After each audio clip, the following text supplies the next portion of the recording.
Bueno, una de las razones también del por cual estamos así, sentados, es para quebrar también nuestra mentalidad, muchas veces de ser un espectador y de alguna manera intencionar el vernos como parte de estar unidos en una, por así decirlo, en una comunidad. No estamos solo para venir y cantar un rato y en eso tener una enseñanza, una palabra que puede que me guste, que no. No es ese el propósito del reunirnos. El propósito de reunirnos es venir como hijos delante de nuestro Padre Santo y oír su corazón, oírlo, mirar lo que Él tiene para nosotros.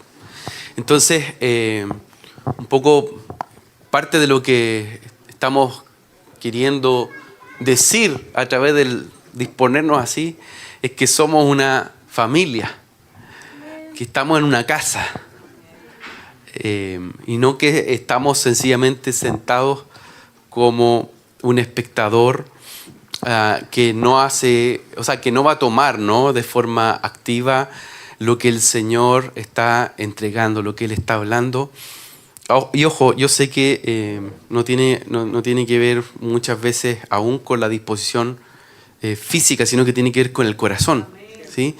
Pero a veces venimos con un formato instalado en nuestra cabecita, ¿no? Entonces la idea es que al adorar así nos sintamos incómodos y podamos también ir conectándonos unos a otros, los que estamos acá. Bien, ¿tienen sueño? ¿No? Qué bueno. Un poquito. Gracias por su honestidad, para no mentir. Ya. Vamos a hoy día hablar de algo que el Señor ha estado soltando. También uno tiene que acostumbrarse al espacio, ¿no? ¿Verdad? A hablarle a todos.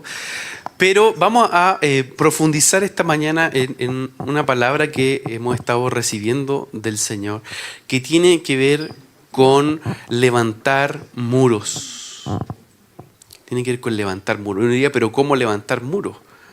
Estamos hablando de expandirnos, de crecer en el Señor. ¿Por qué los muros? Bueno, los muros porque es importante que el Señor también edifique en medio de nosotros. Él es el que edifica a través de nosotros, ¿sí?, diseños para poder hacer firme, hacer fuerte sus propósitos en medio de las generaciones. Una casa no es una casa si no tiene muros, ¿sí? O sea, una casa tiene muros para poder resguardar, para poder proteger, para poder limitar. Y Dios va moviendo muchas veces también esos muros para expandir. Pero es importante en todo tiempo de edificación que el Señor vaya levantando diferentes muros que a veces han estado caídos en nuestro corazón, en nuestra vida. Y ahí creo que es clave que podamos revisar, ¿no?, que podamos examinar con profundidad qué es lo que el Señor quiere reedificar y levantar. Cuando nosotros estamos aquí, no solo estamos hablando en un plano devocional, que sí lo es también, ¿no? Dios te habla de una manera personal y única. Dios te habla, hay palabras específicas que salen en estos tiempos que nos llegan directos, algunos al hueso, otro al corazón, otro al hígado. Pero Dios tiene una porción específica para cada uno de sus hijos, ¿sí? Pero no solo eso, cuando estamos aquí, en medio de una casa profética, Dios también empieza a hablarle a una nación, a una generación, ¿sí? Entonces hoy, más que hacer como una enseñanza, por así decirlo, más en un plano magisterial, me interesa que podamos fluir en un río profético que el Señor está abriendo, ¿sí?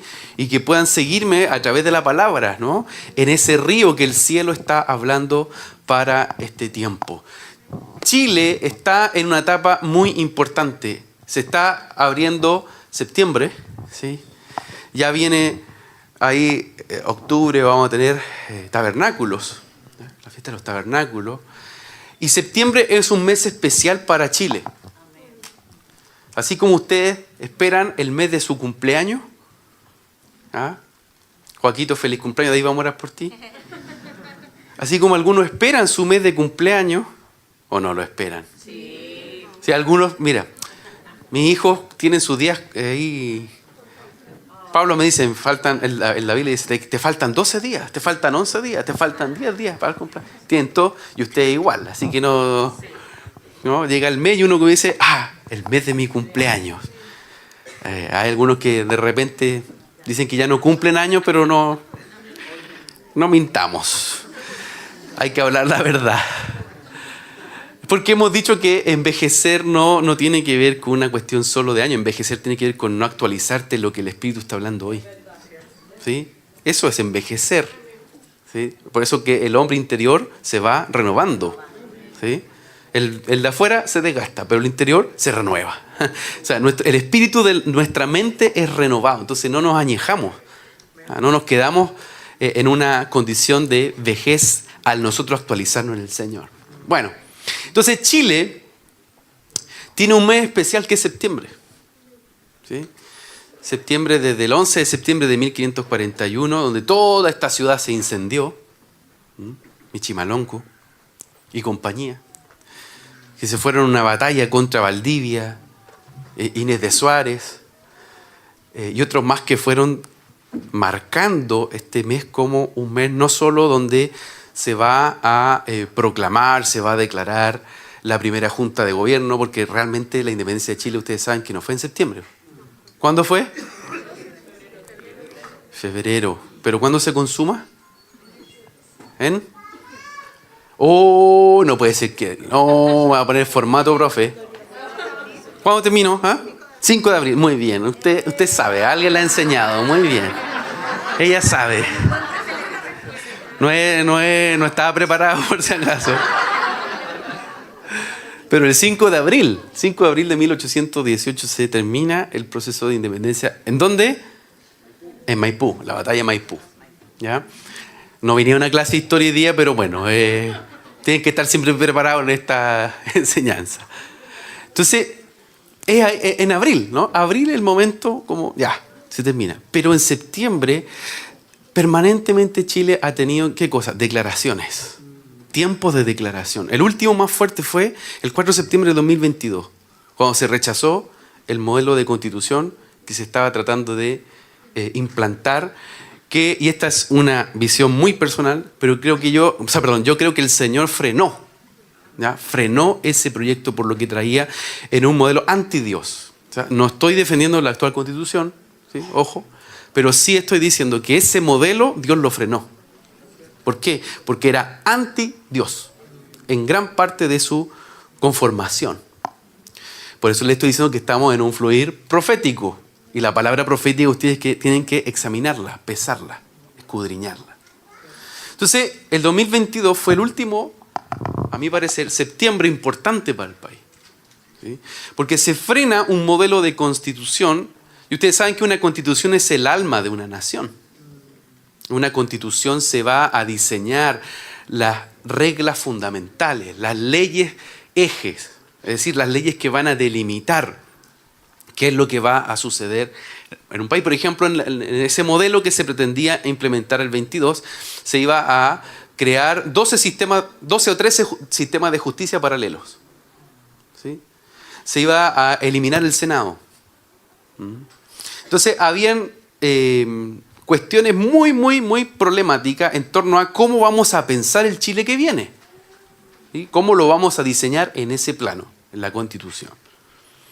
Entonces, ha habido una batalla, una guerra generacional en torno a lo que ha significado modelar el alma de una nación. Y ahí se implican las generaciones.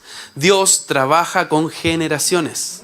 Entonces, la constitución que se quería aprobar el 2022 era un modelo constitucional que iba a tocar al menos 50 años de la historia de Chile que venía, amarrando a 3 generaciones a vivir y a pensar de una manera. Veamos lo que pasa en Venezuela. Vino denso hoy día el pastor. Venezuela ha tenido, por causa de lo que ocurre desde el año 98, ha tenido un cambio generacional que ha impactado en su alma, en su ADN, en su forma de pensar. En los años 80, Venezuela era el país más rico de América Latina. ¿Ustedes saben eso?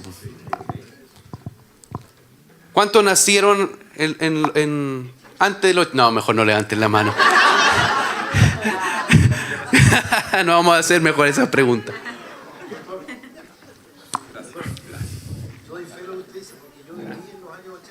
Él vivió en los años 80 en Venezuela. Aquí tengo un... También, María Matilde. Entonces, y así hay muchos que pueden dar testimonio y fe de lo que estamos hablando. Entonces, escuchen esto. Las decisiones de una generación pueden afectar 2, 3, 4, 5 generaciones que vienen después. Tratando de afectar ¿qué cosa? La forma de pensar, la forma de vivir. ¿Sí?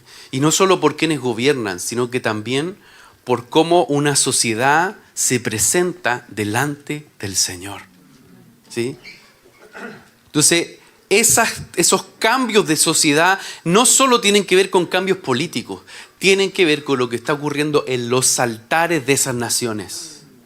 Y los altares de esas naciones están también vinculados a los altares de nuestra casa. Por eso es que Dios está ha estado profundizando una reforma en los altares familiares.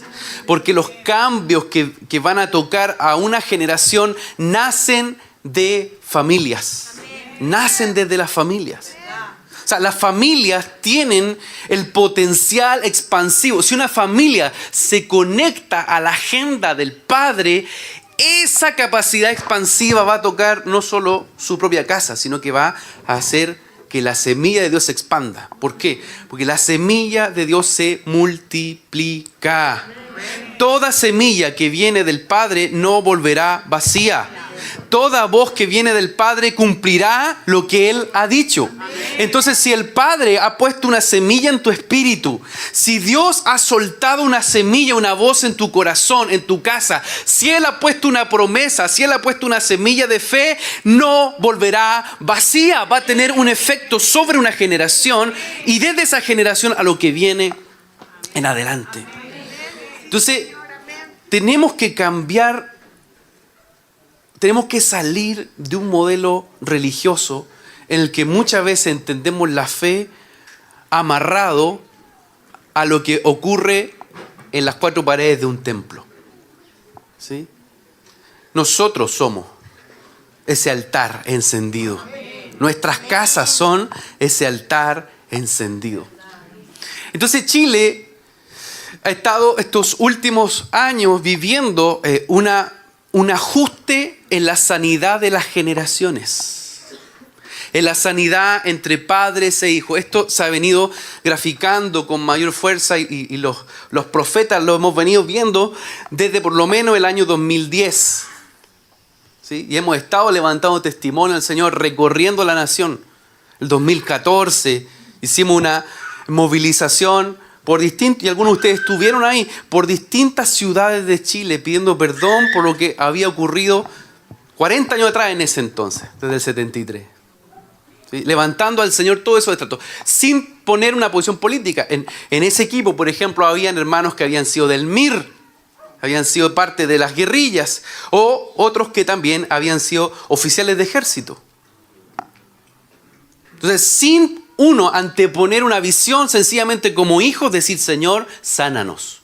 Sánanos. Y eso ha venido dándose el 2010, el 2014, el 2018 de presentar al Señor el Bicentenario. Nosotros estuvimos en Inglaterra con otro pastor, estuvimos en Inglaterra en la Gran Logia de Londres, diciendo, Señor, no aceptamos el lazo de Labán, no aceptamos el lazo de Inglaterra sobre nuestra nación. Y ojo, no solo hablando de la nación de Inglaterra, sino hablando de la influencia espiritual que desde ahí ha venido a atar y a marcar los tiempos de las naciones.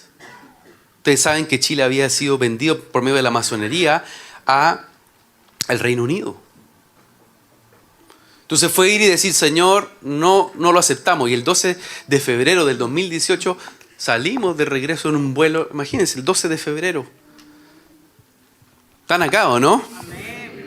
Entonces, ¿por qué les estoy haciendo esta introducción? Porque es un tiempo en el cual Dios está ajustando la sanidad en las generaciones. ¿Para qué?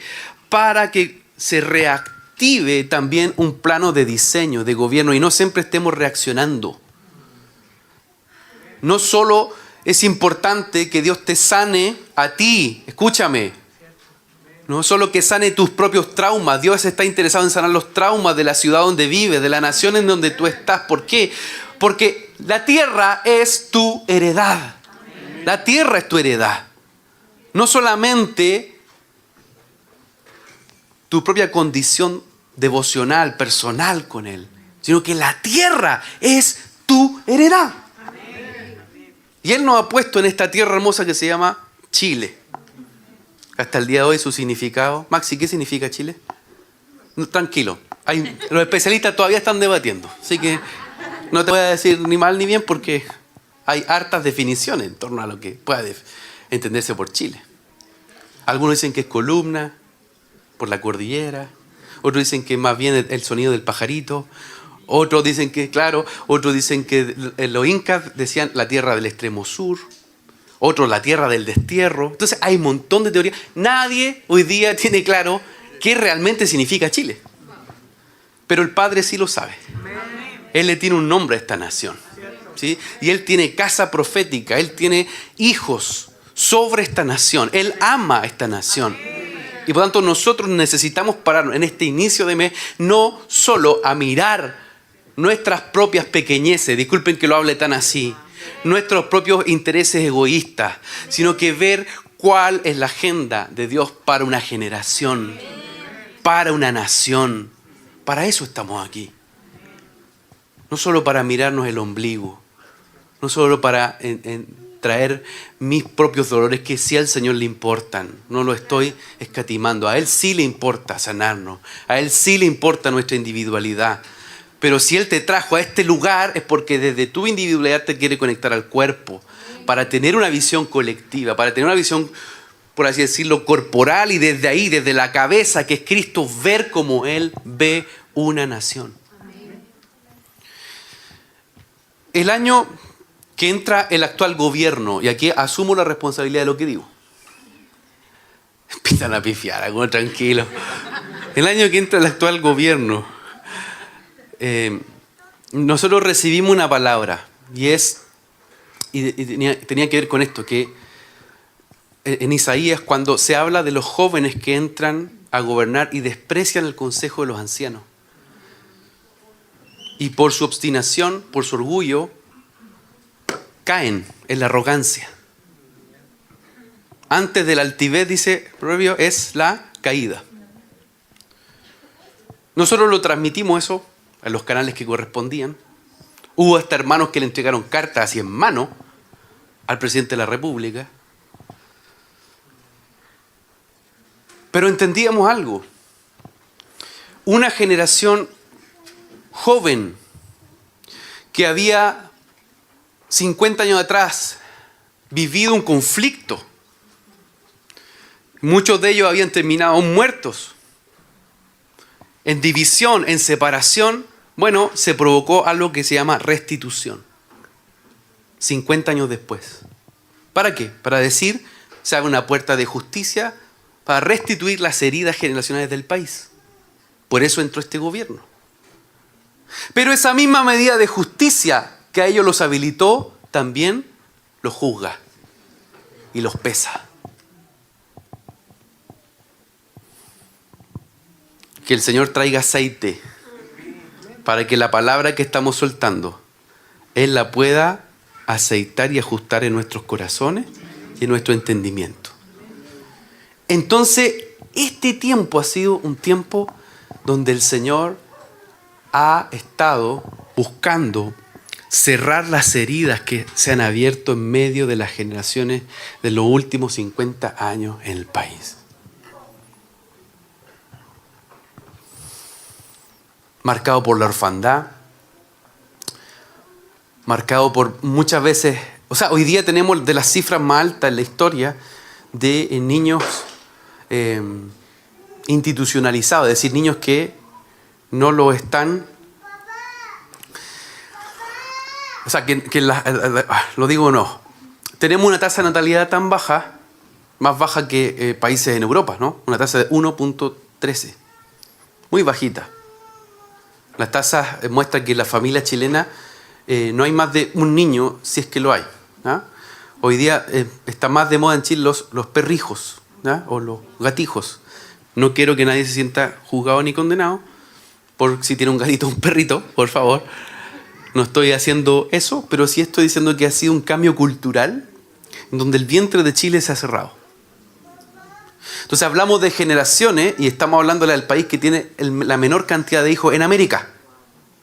Ya le ganamos a Estados Unidos. Ya le ganamos a Canadá. ¿En qué? En la tasa demográfica, la tasa de natalidad ha tenido un descenso brutal. Brutal. Que muestra un cambio cultural acelerado. ¿Qué va a significar esto? Por supuesto que va a significar que Chile en los próximos 20 y 30 años va a cambiar mucho en su composición demográfica. Pero más allá de eso, ¿cómo lo vemos desde una perspectiva profética? ¿Qué pasa cuando una nación cierra su vientre?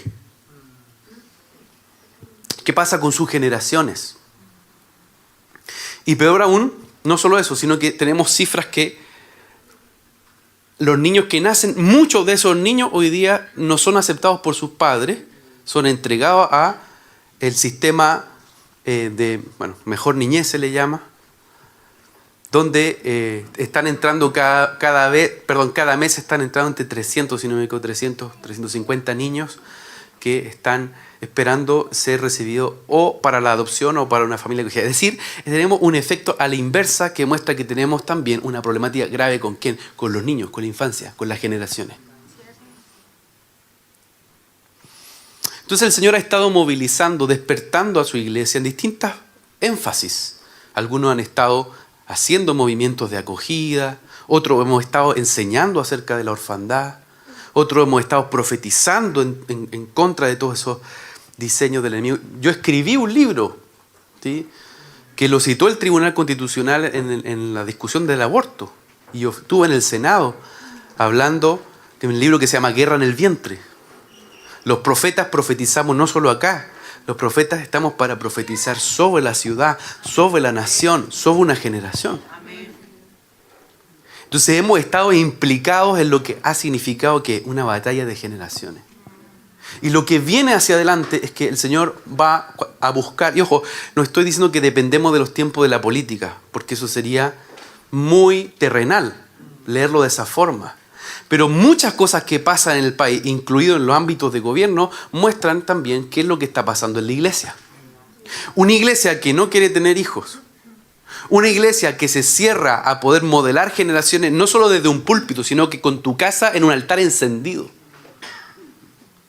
Una iglesia que niega la vida del Espíritu y no la traspasa más allá de estas cuatro paredes, tiene un problema grave. Se está convirtiendo en un club social. Se está convirtiendo en una pieza de museo, como le ocurrió a la iglesia en Europa y le está pasando en parte a la iglesia estadounidense. Estoy con el pie en el acelerador, pero quiero que ustedes no solo estén en el ring recibiendo, sino que el Espíritu te haga pararte en una plataforma de fe y puedas tener una visión panorámica del tiempo en el que estamos. ¿Por qué? Porque la palabra profética lo que hace es ayudarnos a discernir en qué tiempo estamos. ¿Qué tiempo estamos viviendo? Y eso incomoda. Y eso nos confronta. ¿A qué? A cómo vivimos. Porque la palabra de Dios es viva, eficaz y más cortante que espada de doble filo, pero la palabra que es soplada con su espíritu. No sencillamente el libro. La palabra viene a transformar nuestras culturas. Viene a cambiar nuestro modo de entender realidad.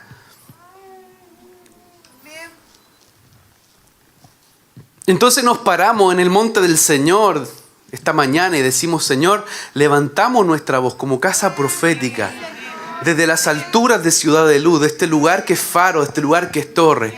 Y decimos: se abre un tiempo de edificación para muros de generaciones. Sean despertadas las casas paternas, sean despertados el vino, el aceite, el trigo del Señor. Sea abierto el vientre, sea manifiesta la luz sobre la tiniebla. Sea el corazón de los padres volviéndose a los hijos, el corazón de los hijos volviéndose a los padres, para que la tierra no sea herida con maldición. Paramos ahí. Te decía, lo que viene es que el Señor va a comenzar a revisar desde este tiempo de tabernáculos en octubre hasta Pascua 2026. Es un tiempo de presentarnos en nuestros fundamentos para comenzar a edificar. ¿Qué? Muros de generaciones. ¿Lo creen o no? Amén. Y en eso vamos a estar, como decía un buen chileno, hinchando. En eso vamos a estar insistiendo. ¿Sí? Bueno, ¿quién es experto en eso? En poder edificar muros. Nehemías. Entonces vamos a meternos con Nehemías esta mañana. Mire lo que dice Nehemías capítulo 2, verso 17. Les dije pues: vosotros veis el mal en que estamos, que Jerusalén está desierta y sus puertas consumidas por el fuego. Venid y edifiquemos el muro de Jerusalén y no estemos más en oprobio. Entonces les declaré cómo la mano de mi Dios había sido buena sobre mí.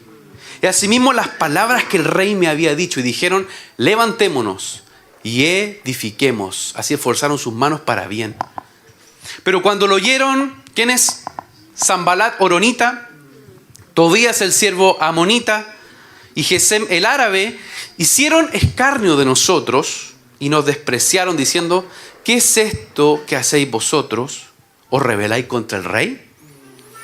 Y en respuesta les dije: el Dios de los cielos, Él nos prosperará, y nosotros sus siervos nos levantaremos y edificaremos, porque vosotros no tenéis parte, ni derecho, ni memoria en Jerusalén.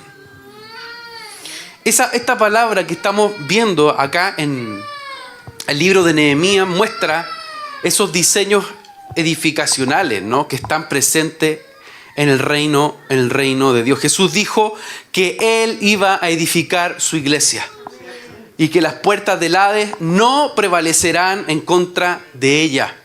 ¿Sí? Él edifica su iglesia. Él es la cabeza.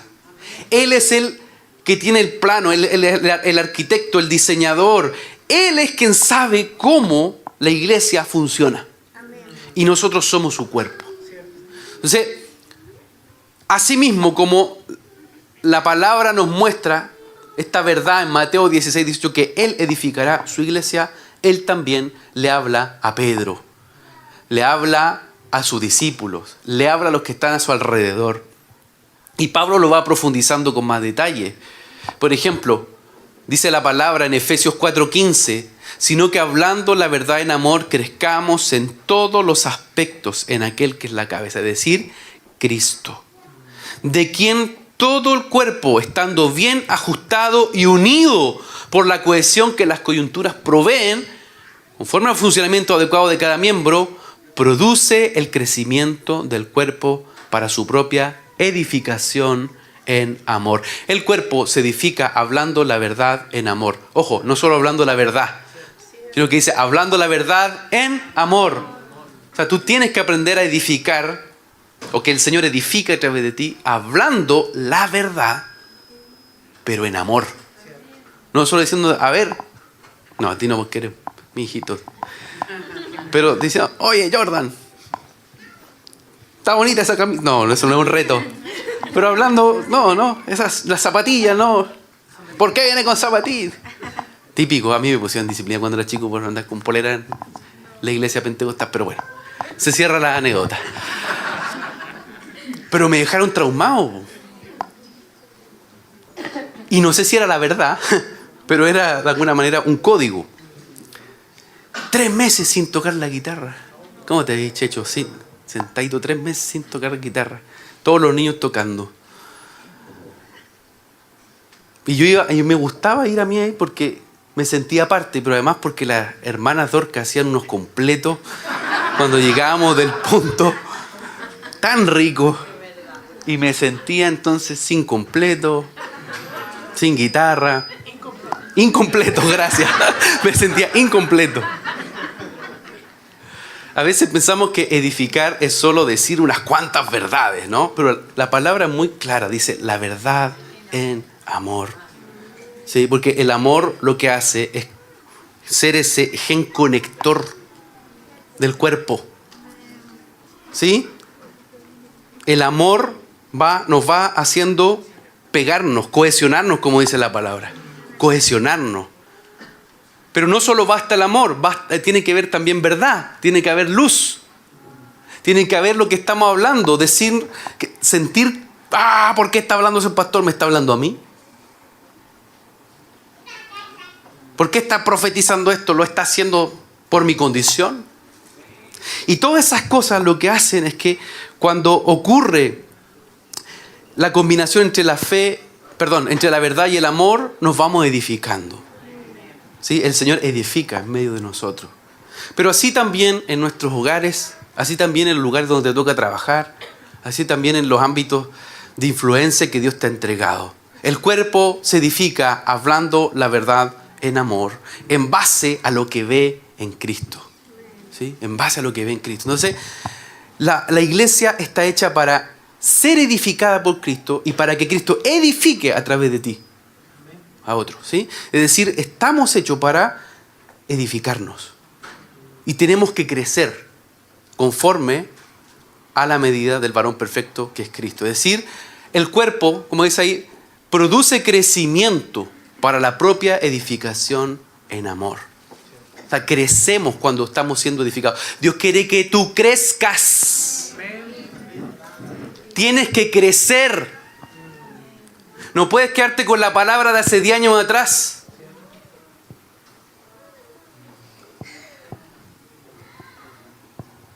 Tienes que crecer en estatura, en autoridad. Bueno, Cristóbal ya creció harto en estatura, pero en autoridad. Tenemos que crecer. Está en el corazón de Dios que crezcamos. Que seamos mejores esposos, que seamos mejores padres, que seamos mejores hijos, que seamos mejores servidores. El amor y la verdad lo que hacen es ser, por así decirlo, un pegamento que nos cohesiona, pero que al mismo tiempo nos hace crecer. Entonces la iglesia, el cuerpo, está hecho para crecer edificándose. ¿Ya? Entonces lo que viene también tiene que ver con esas batallas, las batallas que el Señor nos pone delante, tienen que ver con hermanarse. Hay guerras que vamos a tener que enfrentar en los próximos meses.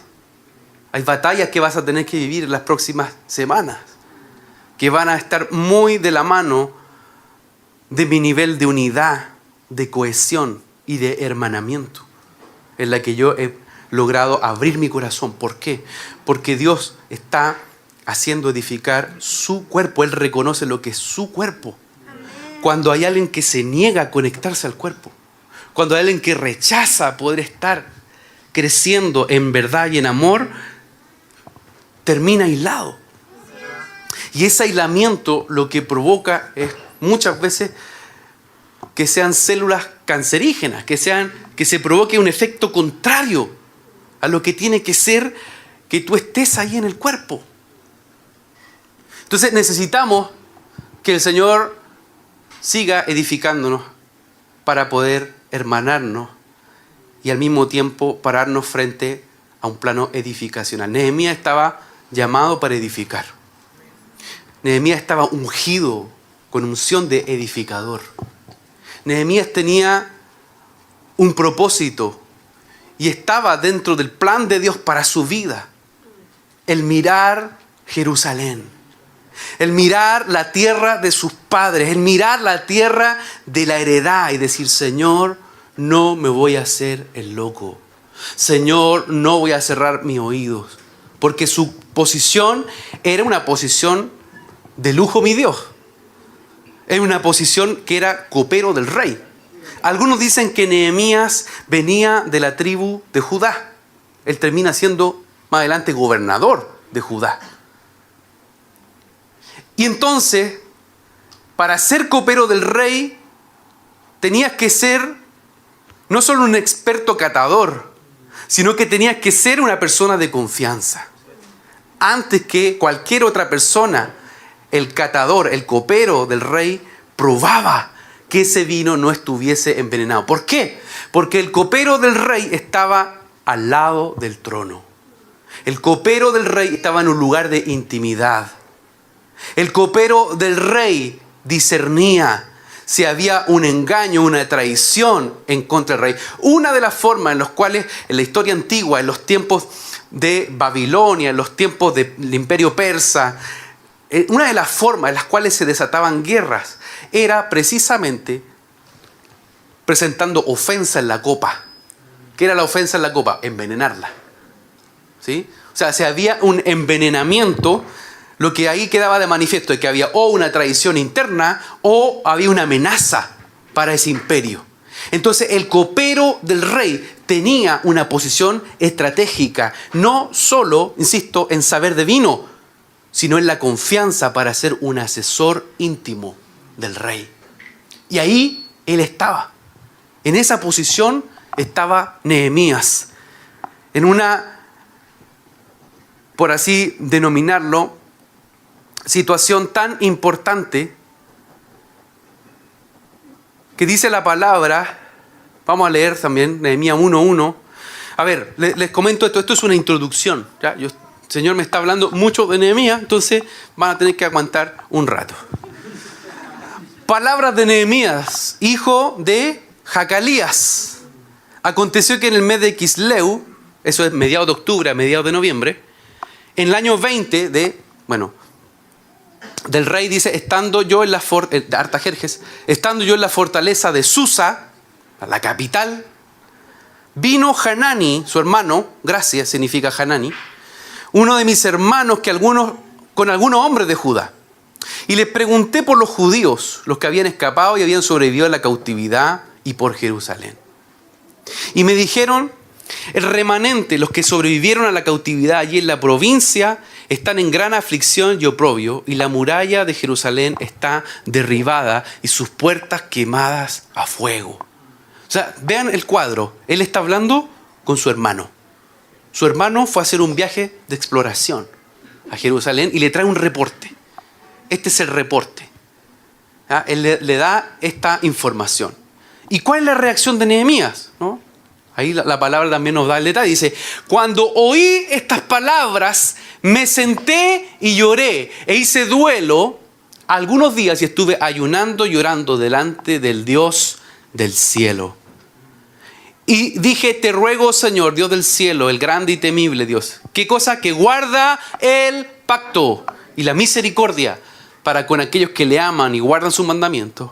Que estén atentos tus oídos y abiertos tus ojos para oír la oración de tu siervo, que yo hago ahora delante de ti día y noche por los hijos de Israel tu siervo, confesando los pecados que los hijos de Israel hemos cometido contra ti. Sí, yo y la casa de mi padre hemos pecado. Te ruego, oh Señor, que tu oído esté atento ahora a la oración de tu siervo y a la oración de tus siervos que se deleitan en reverenciar tu nombre. Haz prosperar hoy a tu siervo y concédele favor delante de este hombre. Era yo entonces copero del rey. Nehemías no tiene una visión. Nehemías no ve un ángel. Nehemías no tiene por así decirlo, una visión de cielos abiertos. Nehemías escucha un reporte que despierta su corazón. y sabe reconocer qué es lo que ha ocurrido. Los muros están en el suelo.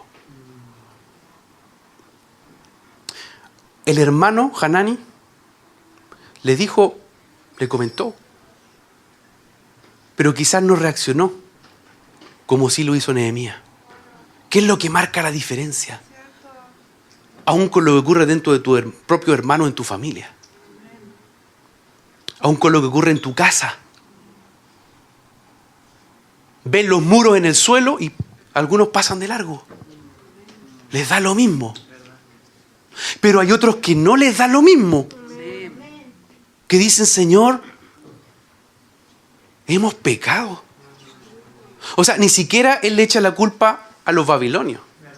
Ni siquiera, el imperialismo, ya, que yo no sé. No. No ve a un enemigo externo. Lo que dice Él es sencillamente, Señor, algo ha pasado. ¿Dónde? En mi casa. En mis generaciones. Hay una puerta que Nehemías se está abriendo en un plano multigeneracional. ¿Con qué? Sencillamente con conectarse a lo que se llama arrepentimiento identificativo. Así como Josué dijo, yo y mi casa serviremos al Señor, este también se hizo responsable. Y eso hoy no nos gusta, ¿qué? Hacernos responsables. Todo el mundo quiere derechos, pero nadie quiere deberes. Señor, dame tú la bendición. Te doy la bendición, pero ahora te doy la responsabilidad de administrar. Señor, dame un esposo, dame una esposa. Ahí está. Señor, te lo devuelvo, dice el alguno. No digan amén, po. Señor, dame hijos. Y vienen los hijos. Queremos la bendición, pero nos hacemos responsables de ello. Señor, dame un auto. Porque me gritan todavía, cómprate un auto, perico, ¿no? Y qué antiguo. Estaba escribiendo algo de los 80, por eso. Y viene el auto y me olvidé del Señor, po.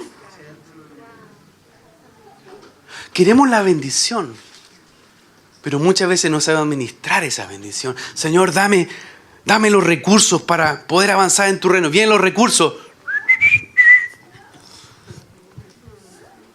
Señor, dame un título para poder servirte. Yo iré, te obedeceré. Sin reservas ni condiciones. Y terminaste los años de título y no, todavía sigo estudiando, todavía sigue. Estoy ocupado.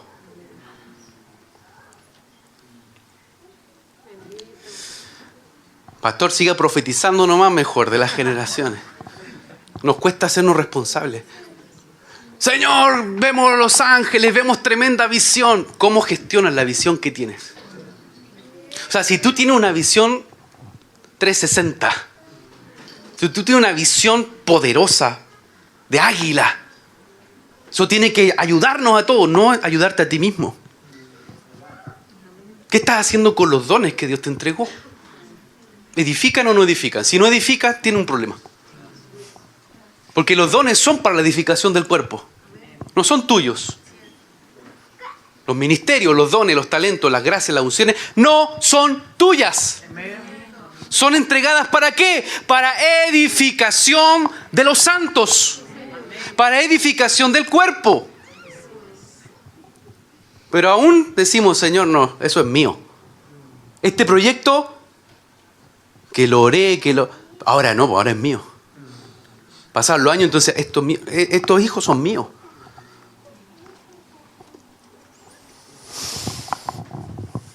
Nos vamos a hacer luego como algunos que escucharon el reporte. Yo creo que muchos sabían lo que pasaba en Jerusalén. Que los muros estaban por el suelo. Pero son pocos los que se hacen responsables. En tu casa. En tu propia vida. Transitas y caminas y ves los muros. Los muros en el suelo ¿de qué? De tu santidad, de tu comunión con el Señor, de tus niveles de justicia. Y están ahí en el suelo. Entonces paso y camino y me hago el loco. Pero qué distinto es ser el factor Nehemías. Que es decir, aunque no he visto ni un ángel, sé que eso no está bien. Y necesito repararlo. Sé que tengo un problema y necesito repararlo. O sea, si Dios dice que la iglesia sale y luz sobre la tierra, ¿por qué estamos obsesionados todo el tiempo con irnos? Si tenemos una responsabilidad también sobre la tierra. Yo creo en la venida del Señor, pero ojo, ¿dónde está nuestro foco? ¿Vamos a restaurar nuestra heredad? ¿Vamos a ver las naciones como nuestra heredad? ¿Vamos a tener un plano ¿Estás pensando en los próximos 100 años? Porque no estamos jugando. Y nuestras vidas no son sencillamente para una buena charla de un día domingo. Dios te quiere usar para poder sanar generaciones, para poder edificar. El tema es si lo vamos a tomar en serio como Nehemías o no. O sea, Nehemías, insisto, no tiene ninguna experiencia supernatural. Nehemías lo que tiene es un peso de responsabilidad. Y Dios a esa gente la toma en serio. Le da favor. Le da favor.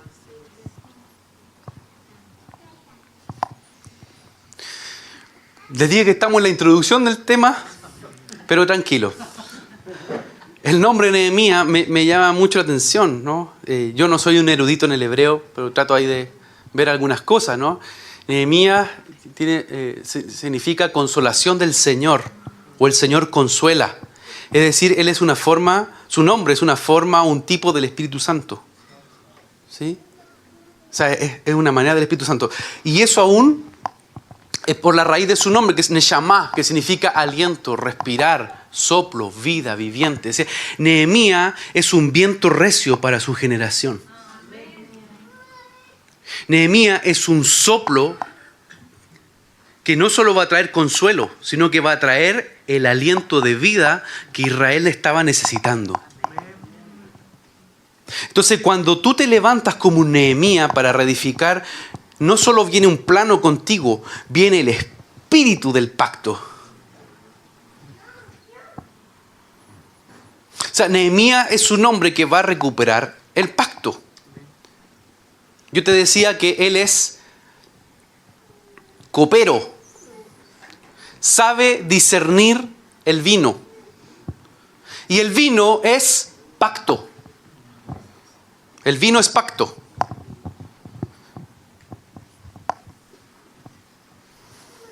¿Me siguen o no?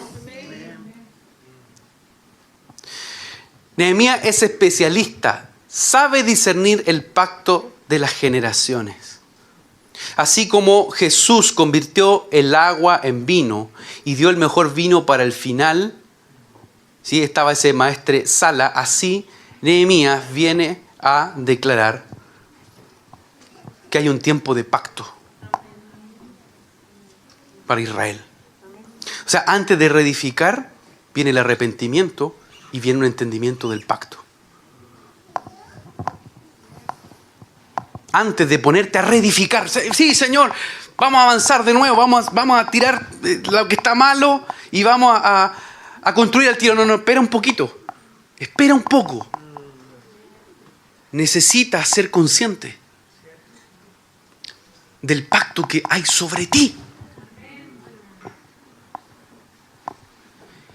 Cuando yo sé al Dios que le sirvo, cuando yo reconozco quién me ha llamado, entonces puede venir una conciencia, un entendimiento del pacto de Dios en mi vida.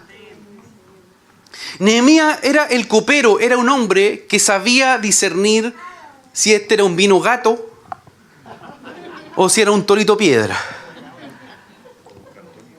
O un cartonier o un Santa Ema, ya no empecemos con cosas, ¿ves? Entonces, Él sabía discernir si este vino estaba picado, si era un vino o era el vino que el rey merecía tomar. El vino es pacto, es decir, él entendía, él tenía una mentalidad de pacto. Alguien que va a reedificar entiende que no va a reedificar su plan. No va a construir lo que él tiene en su corazón, sino que él es un copero del rey. Él se mueve delante del trono para oír lo que está en el corazón del rey. Y entonces moverse bajo ese nivel de entendimiento. Somos gente de pacto. Somos gente de pacto, no somos gente que sencillamente por venir a un culto, una reunión, dice amén, hermano. No. Jesús pagó un precio de sangre. Él pagó un precio de sangre. Su sangre está sobre ti. Su sangre da un testimonio sobre la tierra. Su sangre lo transforma todo. Su sangre habla a través de ti. Eres gente de pacto. Somos pueblo de Dios. Pero a veces no lo entendemos. Vivimos como cualquier persona sin entendimiento. Y eso le pasó a los israelitas. Escúchame, los israelitas llegaron a casarse con cualquier otra persona que eran de distintos pueblos. La historia de Nehemías termina de una manera tan dura que muchos de esos matrimonios mixtos tienen que venir a presentarse una vez más delante del Señor en justicia. ¿Por qué? Porque se habían mezclado con otros pueblos. Habían perdido la lengua. Ya no sabían hablar su lengua original. Habían perdido su cultura. Habían perdido su altar. Habían perdido el pacto. Habían perdido el pacto. Entonces, un pueblo sin pacto es un pueblo sin identidad. Donde tú te compras cualquier cosa que dice este mundo. No, si hoy día la moda es no tener hijos o vivir como progre, liberal, individualista. Y comenzamos a ponernos etiquetas, comenzamos a ponernos modelos de este mundo.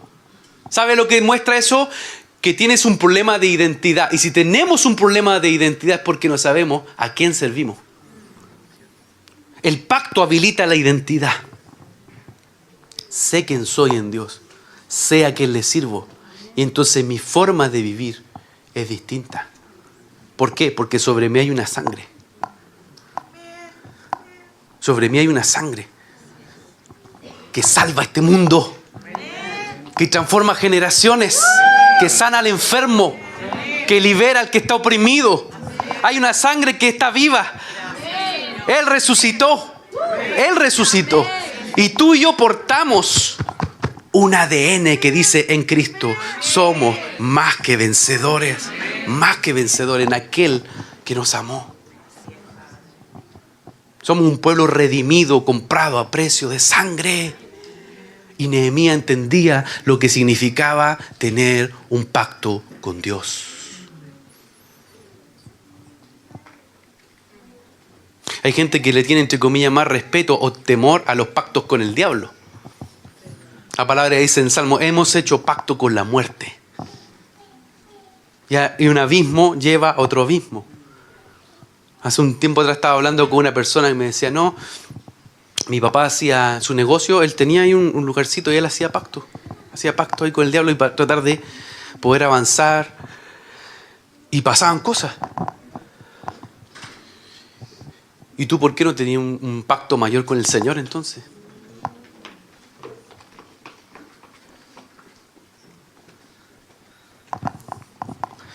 No se enojen, ¿ya? Entonces, los coperos son los que saben discernir lo que Dios está soltando para ese momento. Saben discernir el buen vino del rey.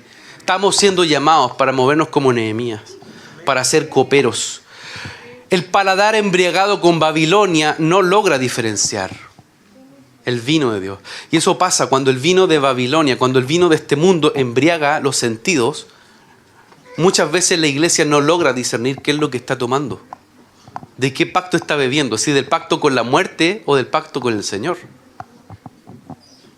Los coperos son gente que degustan el pacto de Dios, ven la bondad lo bueno que es caminar en los diseños de Dios y se activan para que el pacto que ha transformado su vida reconstruya generaciones. Entonces, el maestresala, cuando prueba el agua convertida en vino, lo que estaba haciendo era, Jesús ahí estaba destapando ese pacto, el pacto del rey. ¿Sí? Pero dice la palabra que nosotros hoy somos ministros del nuevo pacto. Es decir, somos coperos reales. Somos coperos del rey. Y dice la palabra ahí en 2 de Corintios 3:6 que somos ministros competentes de un nuevo pacto, no de la letra, sino del Espíritu. O sea, y habla y da todo el ejemplo de Moisés, ¿no? Si con Moisés hubo gloria, ¿cómo no será aún con más gloria el ministerio del Espíritu? El pacto que hay en nosotros no es sencillamente, por así decirlo, los mandatos de la Torá, sino que es el mandato que viene de la ley del Espíritu. Entonces somos coperos del Rey. Tenemos que darle de beber a este mundo un vino real, el que transforma, gente de pacto.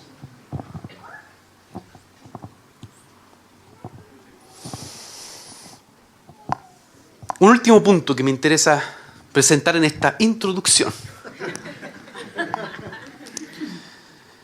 Hay un principio y tiene que ver con las triadas, con tres que funcionan. Sí, 3. Y yo veo este patrón en Nehemías y también en la palabra, ¿no? ¿Por qué estoy hablando de esto? Porque estamos hablando de generaciones, ¿sí? 3 generaciones pueden cambiar una sociedad. 3 generaciones que trabajan como uno. Sí, se los voy a demostrar. 3 generaciones que se mueven como uno afectan.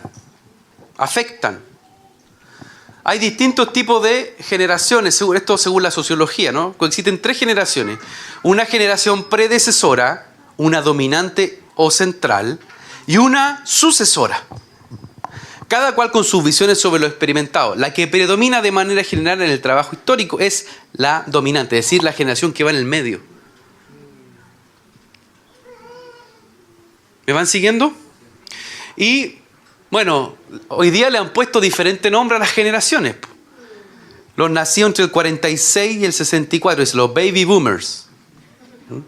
Hay el crecimiento de bebés después de la guerra, después de la Segunda Guerra. Conservadores, ordenados, experiencia análoga, tecnología en el hogar, grandes lectores. Los boomers. La generación X, inmigrantes digitales, entre el 65 y el 80. Enfoque en preparación académica, niñez análoga y adultez digital, fácil adaptación a los cambios tecnológicos, gusto por las manifestaciones culturales. Los millennials. ¿Cuántos millennials? Los millennials. Pedrito, vamos a ver los millennials. Ya. Emprendedores. Sí, pues sí, es joven, mi amigo. Alto uso de dispositivos móviles, alto manejo de los TIC, rechazo a los medios tradicionales. Y la generación Z dice que son multitask, multitarea. Ellos son, por así decirlo, nativos digitales. Ellos nacen con el internet. Tienen alto manejo entonces de esto y reemplazaron los libros. ¿Por qué? Por Twitter, por Instagram, por otras redes sociales. Es decir, la forma de comunicación cambiaron. Entonces, hay diferentes eventos que van marcando lo que ocurre en las generaciones. De hecho, hay una generación que a mí me impresiona, que es la que va a modelar gran parte de lo que ocurre en el siglo XX, que son la generación después de la Segunda Guerra Mundial.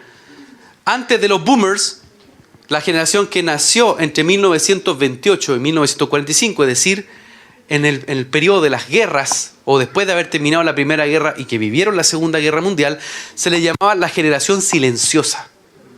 O sea, el trauma fue tan fuerte en esa generación que no hablaban.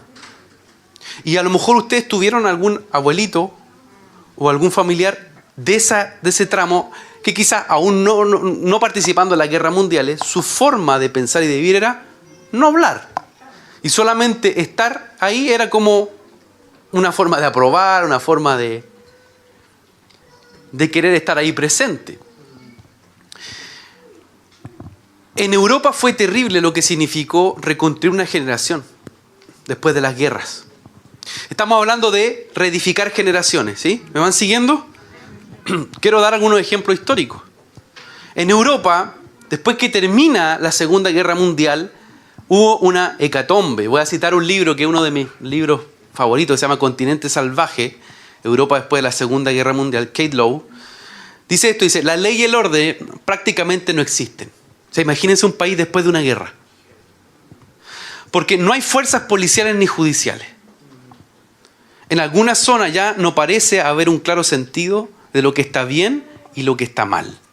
La gente toma lo que quiere sin tener en cuenta a quién pertenece. De hecho, el sentido de la propiedad en sí ha desaparecido, en gran medida. Los bienes solo pertenecen a aquellos lo bastante robustos para aferrarse a ellos y a los que están dispuestos a defenderlos con su vida. Hombres armados deambulan por las calles, tomando lo que quieren y amenazando a cualquiera que se interponga en su camino. Mujeres de todas las clases y edades se prostituyen a cambio de comida y protección. No hay vergüenza, no hay moralidad, solo la supervivencia. Fuerte, ¿no? Fuerte. Bueno, y para qué decir los números de niños que quedaron huérfanos. O sea, los que más sufren en la guerra son los niños. Y además de las altas cifras de migrantes, gente que caminaba por toda Europa. Entre 18 y 20 millones de alemanes se quedaron sin hogar a causa de la destrucción de sus ciudades. Es decir, los mismos que la población juntas de Holanda, Bélgica y Luxemburgo antes de la guerra. Otros 10 millones de personas en Ucrania también quedaron sin techo, más que la población total de Hungría antes de la guerra. Esta gente vivía en sótanos, ruinas, agujeros en el suelo, en cualquier sitio donde pudieran encontrar un mínimo de refugio. Estaban totalmente desprovistos de servicios esenciales tales como agua, gas, electricidad, al igual que millones más por toda Europa. Alemania era el país más alfabetizado en 1919. Era uno de los países más protestantes del mundo a inicio del siglo XX. Más del 80% de la población decía profesar la fe protestante y también un gran número católico. Es decir, era un país cristiano que termina levantando un ídolo, un becerro de oro, Hitler. Pero lo que ocurre después es el desastre, es la ruina, es tener una generación en el suelo. Por otro lado, en Inglaterra, un tremendo hombre de Dios, un predicador, Martin Lloyd-Jones, predicador en la capilla de Westminster, él asume su llamado ministerial en 1939, un mes antes que empiece la guerra, en Inglaterra. Y cuentan sus crónicas que mientras él estaba predicando llegaban los bombazos ¡pah! De los alemanes, se caían muros de la congregación en medio de la guerra. Y Martin Lloyd-Jones escribió un libro que se llama ¿Por qué suceden las guerras? Y una de las cosas que él dice es esto: la guerra revela lo que es el hombre y las posibilidades que hay dentro de su naturaleza caída. La Segunda Guerra Mundial destrozó el enfoque optimista del hombre que había dominado por tantos años y reveló algo del pecado esencial de la naturaleza humana. En tiempos de crisis y de guerra no hay lugar para generalizaciones superficiales o idealismos optimistas o de una vida color de rosa. Nos obliga a examinar los mismos fundamentos de la vida. Nos hace enfrentar las preguntas directas en cuanto a qué induce la naturaleza humana a tales calamidades, como el hijo pródigo que pensó en su padre y en su hogar. Cuando nosotros hemos perdido todo y estamos sufriendo agudamente un estado de desdicha y miseria, viendo nuestra insensatez y estupidez, pensamos en Dios. Una descripción frecuente de los hijos de Israel en el Antiguo Testamento son las palabras: en sus aflicciones y angustia clamaron al Señor. No veían la bondad y la benignidad de Dios. Estaban sordos a los profetas de su amor y de su gracia. Pero en su agonía se acordaron y volvieron a Él. Y nosotros somos iguales. Es solo al sufrir y ver nuestra insensatez, al reconocer la total quiebra y desesperación de los hombres, que nos tomaremos a Dios y confiaremos en Él. En verdad, al contemplar la naturaleza y la vida humana, Lo que me asombra no es que Dios permita la guerra, sino su paciencia y longanimidad. Hace salir su sol sobre malos y buenos y hace llover sobre justos e injustos. ¿Qué pasó con las generaciones después de la guerra? ¿Lograron reedificar Europa? Físicamente, sí. Espiritualmente, no. ¿Por qué? Porque cada vez que, por ejemplo, Billy Graham iba a predicar a Alemania, se juntaban los concilios tradicionales evangélicos y decían, no, nosotros no creemos en esto. Porque cada vez que se levantaba un mover del Espíritu, se levantaban y decían, no, esto no viene de parte de Dios. Lo hacían, bueno, academias teológicas, entre otras cosas, cerrándole la puerta al Espíritu Santo. Desarrollo, crecimiento de infraestructura física no necesariamente significa reconstrucción espiritual de una sociedad. ¿Y saben qué? Dios nos está llamando a que nosotros reedifiquemos los muros de esta nación. Los abuelos pentecostales han predicado y han sembrado en Chile desde 1909.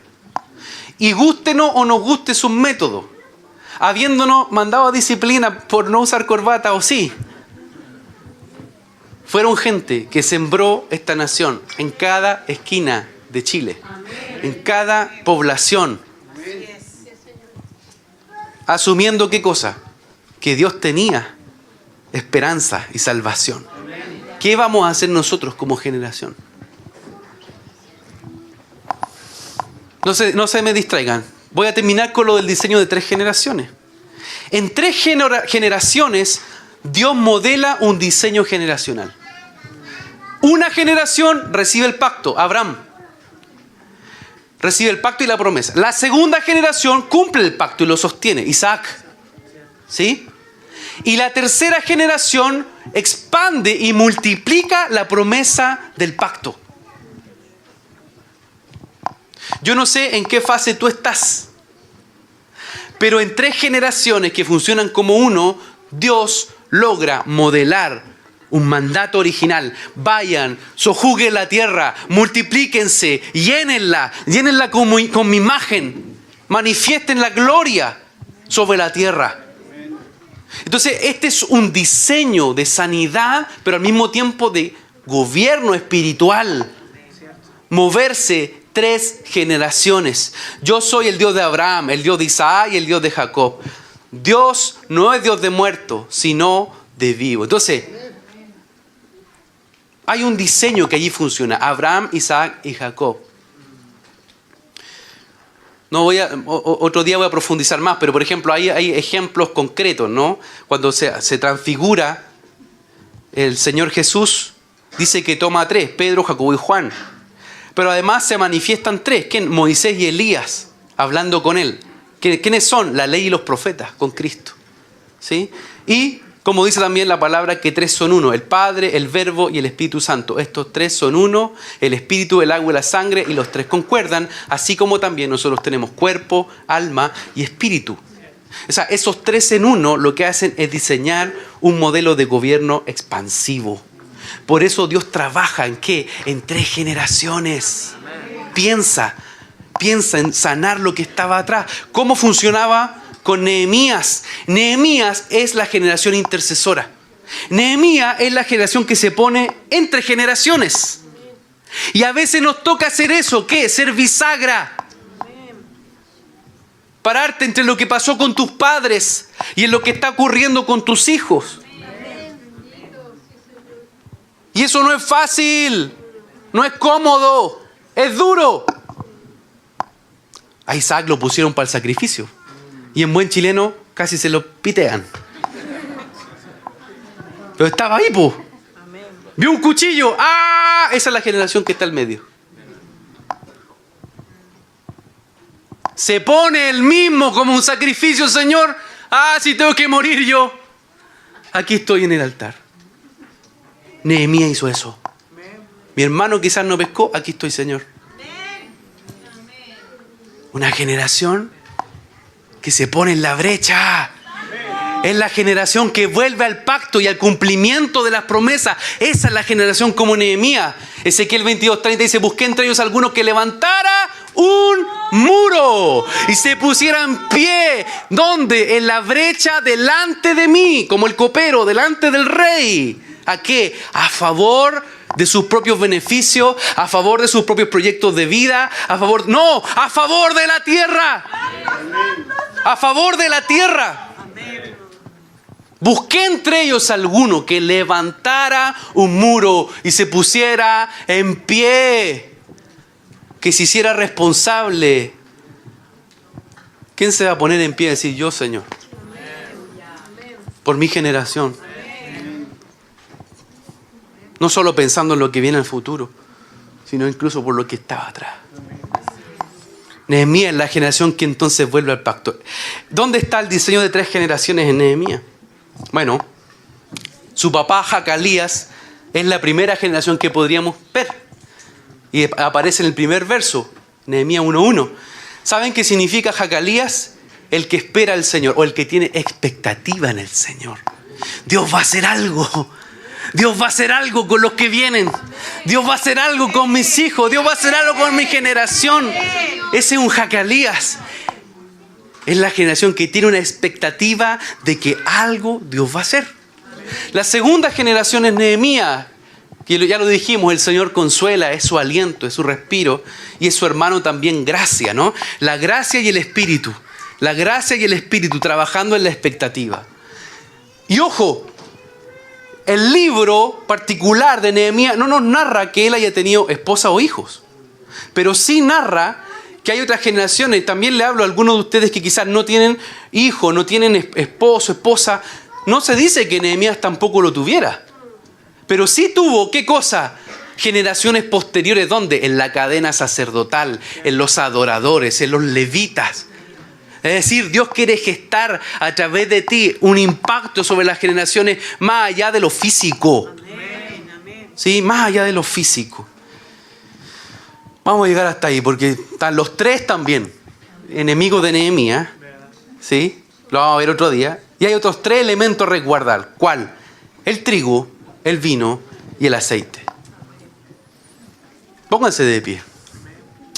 Yo quiero invitarles esta mañana a que podamos presentarnos ante el Señor. Yo sé que muchos de ustedes están luchando con sus propios muros y es verdad.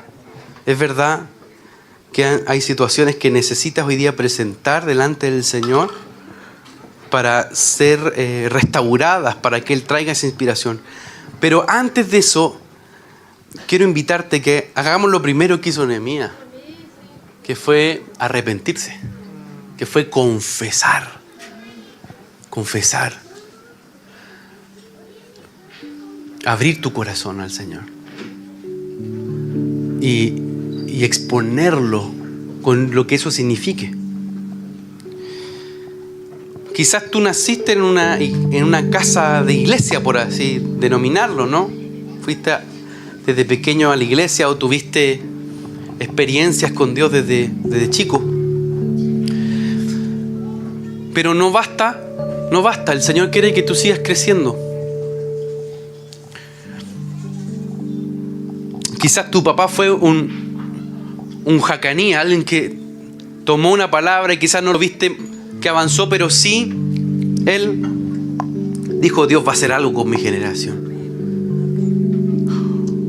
O a lo mejor tú eres esa primera generación que dice: Señor, tú vas a hacer algo con mis hijos.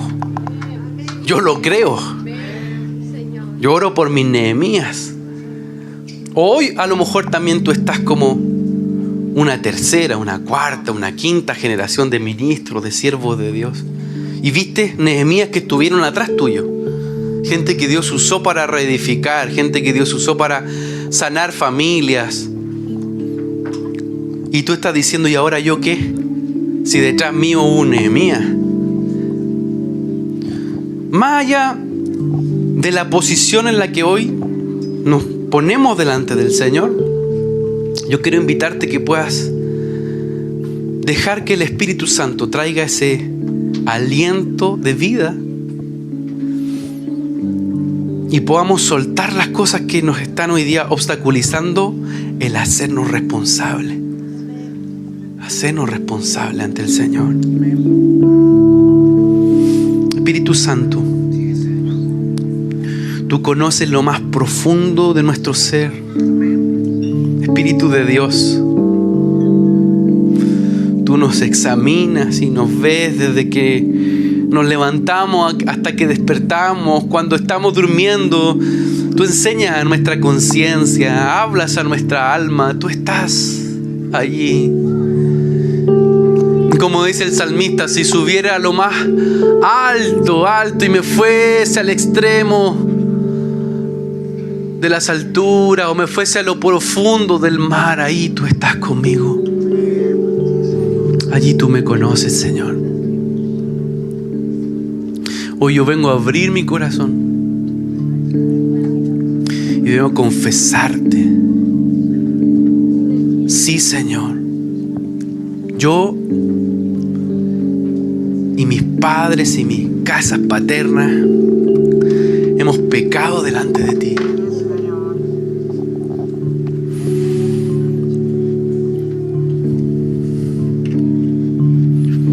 En muchas cosas hemos vivido fuera de diseño.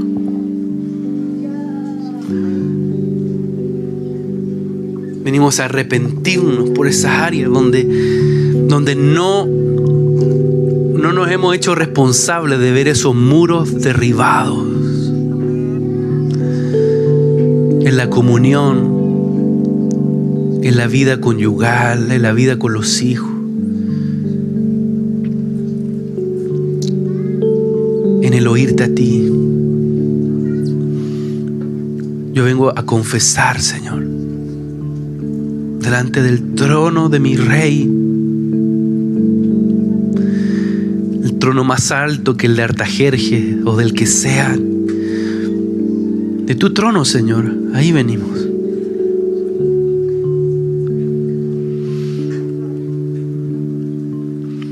Háblale al Señor. Yo no puedo orar por ti, no puedo yo tomar una posición por ti. Anda tú y deja que el Señor te muestre por qué cosas orar. Muchas de esas asociadas a las casas de los padres o a tus propias batallas. Pero no guardes nada. Saca todo lo que está ahí en tu corazón. El Espíritu Santo está trayendo a memoria todos los muros que están derribados y que hoy necesitamos confesar y arrepentirnos.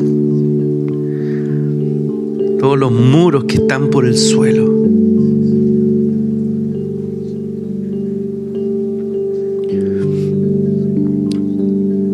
Espíritu de verdad. Espíritu de verdad. Manifiesta, Señor, tu luz. Sí, Señor, manifiesta tu luz.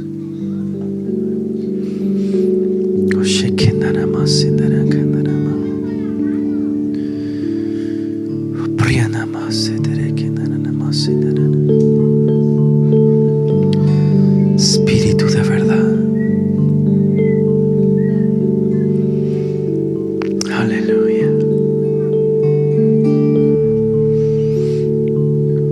El soplo de vida sobre ti.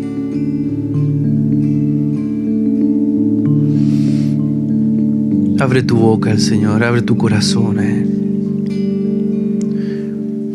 No hagas solo una oración en tus pensamientos. Abre tu corazón, confiesa con tus labios, confiesa con tu boca. Dile al Señor, Señor, reedifica, levanta mi muro. Yo me vengo a arrepentir delante de ti. Me voy a exponer.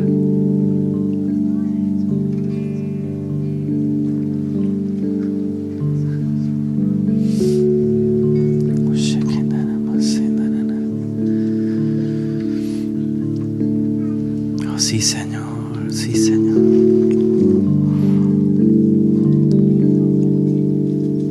Sí, Señor.